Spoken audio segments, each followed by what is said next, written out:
Hey guys, welcome back to another video. So in today's video, we will be doing the unboxing for the Google Pixel 3a.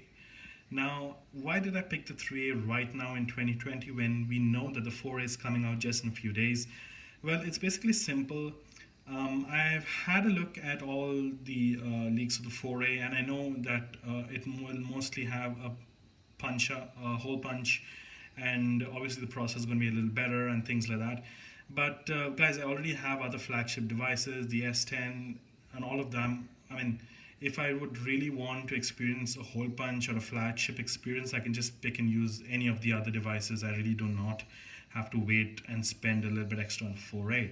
Whereas the Pixel 3a right now has dropped down in price, and I really want to try stock Android for the first time.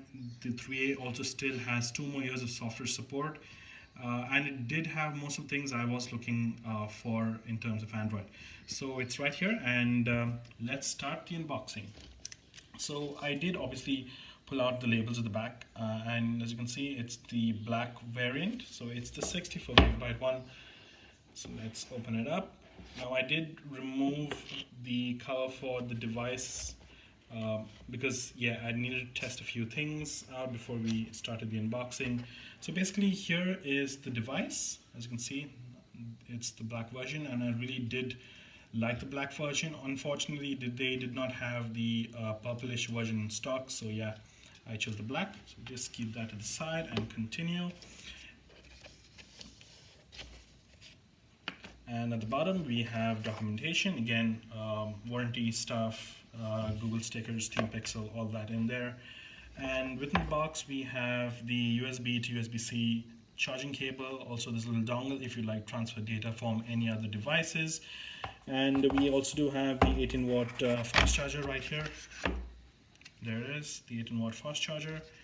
And surprisingly now, Google includes the earbuds as well. Now these are not Pixel Buds, these are just standard USB-C, 3.5mm headphone jack earphones. So these were actually not included in the original Pixel boxes that used to come when the Pixel 3a was first released. So right now, if Google's including them, that's again a good one. So let's just keep all of this to the side and have a look at the Pixel itself. Alright, so I did turn it on. I haven't yet set it up, so I want to walk you guys through the setup as well. Let's begin, and instantly you can feel a haptic. It's not as good as an iPhone haptic, but you can feel it's there. It's quite good. I'll skip inserting the SIM, do this later. Do this later as well. Just give it a sec, and next. Yep, accept. Pixel imprint is this just the fingerprint sensor. The back guys will do that later. Just skipping through all of this. And great, we are on the home screen. Nice quick setup. Now obviously I'll have to do quite a bit to finish it, to port up all my data on this, but as you can see, this is the stock device without any of user information loaded on there, and this is what I was looking for. Literally no junk, no bloatware, no nothing. All of Google's apps, nice, smooth, nice and clean interface. This is the main reason I chose the Pixel. And so basic stuff, the Pixel 3a, it's got a 5.6-inch AMOLED display. Now, many reviewers did say that it isn't as bright. I really can confirm because I've just got the device, but looking at the first impressions, the quality of the screen is quite good. Now I have to take it outside to check whether it is going to be easily visible in direct sunlight, but all of that you'll have to stay for the full review. But first impressions, the viewing angles of the screen are quite good. There's no issues with the screen, no burn-in or anything like that, so all of that is good. Now other than that, we do have the great camera, so yep, allow. And let's just bring the box. Okay. And snapshot. All right, and as you can see, the Pixel 3 does have some time.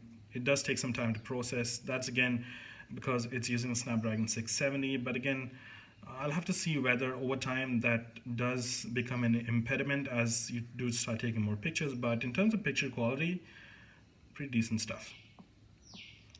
And other than that, guys, it's a new experience for me, and I'm really quite excited to try the Pixel 3a and all that Google has to offer. So stay tuned for the full review, and before the full review, I will get back to you approximately 1 week later, talking about how my experience has been with the Pixel 3a 1 week later. So thank you, guys, and if you did like the video, hit that like button and that subscribe button, and I'll see you in the next one.